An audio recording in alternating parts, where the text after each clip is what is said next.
What else did God create? God created all things by His powerful word, and all His creation was very good. Everything flourished under His loving rule. In this question, the Catechism points to a necessary implication of the previous question. If we're made in the image of God, and if that means that we're dependent beings who are going to image forth something else outside of us by finding our satisfaction in it and by entrusting ourselves to it, then we've got to ask about what things we might turn to find that satisfaction, to display that glory, to render that worship. This question addresses the nature of all other created things. What else did God make? Well, Genesis 1 tells us that God created the heavens and the earth. God made everything. God is the only eternal, immutable, invisible being. God is the only self-sufficient being who is not made by something else. God is the eternal one of glory. Genesis 1 tells how God made various aspects of the created world. After it says God made it all, the heavens and the earth in the beginning, it then turns day by day to God's making of various aspects of creation and various agents of creation. It names certain things, the air, the land, the sea, the fish below, the birds above.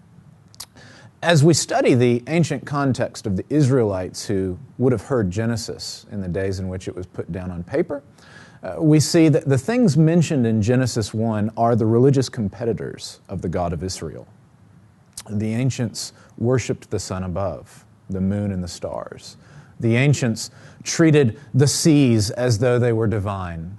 The ancients rendered worship to these various creatures named in Genesis 1. And so Genesis 1 is not attempting to give a scientific description of origins. Genesis 1 is attempting to render a religious polemic against idolatry. As the image of God, as dependent beings, do not turn to these things for your satisfaction. Though you can enjoy the sunlight from above and though you can enjoy the water below, do not turn to either as though they can deliver your ultimate happiness and security. They're but creatures, just as you are. Genesis 1 reminds us that the great competitors of Yahweh, the God of Israel, are in fact no competitors at all. They're created beings. They are as limited and as finite as we are. And so they cannot be the place where we hang our hopes and where we seek our satisfaction. This polemic appears throughout the Bible.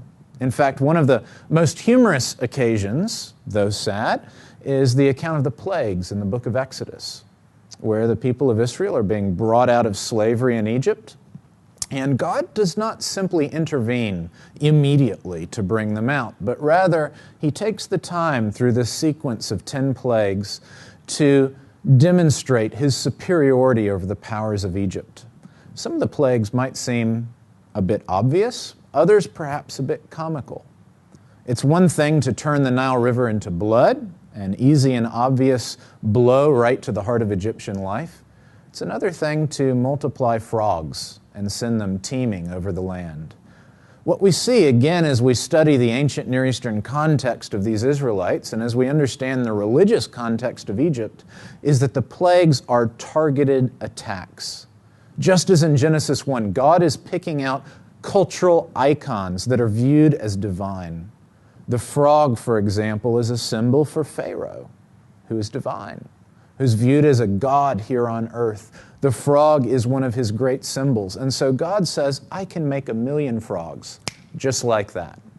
Each of the plagues is a polemical reminder that only God is the ultimate Lord, and thus only God can be the one who provides life in every aspect.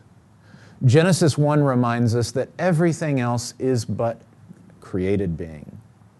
And yet, Genesis 1, like the Catechism, tells us that created beings are good, that everything God made was good, and that it flourished under His loving rule. C.S. Lewis reminds us that God is not embarrassed by the material, by the finite, by the physical, and that we ought not be any more embarrassed than God. The Bible is remarkably humane in its description of the world. The Bible exalts the material. The Bible celebrates the physical. The Bible speaks well of the finite. It reminds us that none of these things are God, none of these things are ultimate, and yet as soon as we give up those delusions that the sun or the moon or the stars, that the seas before us or the creatures around us would be gods, as soon as we give that up, we're freed to enjoy them and celebrate them, to sing over them in song, as David the psalmist so often did. The Bible celebrates this created cosmos. The Bible celebrates the kind of community that we can have here, the kind of culture that we can make here. The Bible puts it in its place, never once allowing us to treat it as though it were God, as though it were divine, as though it were ultimate, as though it would satisfy the deepest itch that we have within us. And yet the Bible does say it is good. And the Bible says still further that it will be made new. That the God who made this in the beginning and called it good is the God who will come back, refurbish, renew it, and once again dwell in our midst. And that's the most remarkable truth of Genesis 1 and 2. That the God who makes this neighborhood is not like a wealthy investor who happily builds a low-income housing project for others from which he can make a buck or two. Rather, this God makes this world and dwells in it. On the seventh day he comes and he rests amongst us. And this side of Eden, this side of sin and the fall, God promises in Jesus Christ that he will be with us, and that ultimately in that new Jerusalem, in the new heavens and the new earth, God shall be in our midst. The dwelling place of God is amongst us. God is not like an investor, aloof and distant, simply making a buck off of us. God has made us, God has created us, God has called us good, and in the face of our sin, God has committed himself to rehabbing this world, to renewing this cosmos, and to once again dwelling in our midst, to being not only our Creator, but our covenant Lord. In the beginning, and in the kingdom now and yet to come, all flourishes under his loving rule and care. That's the good news of the gospel of Jesus Christ.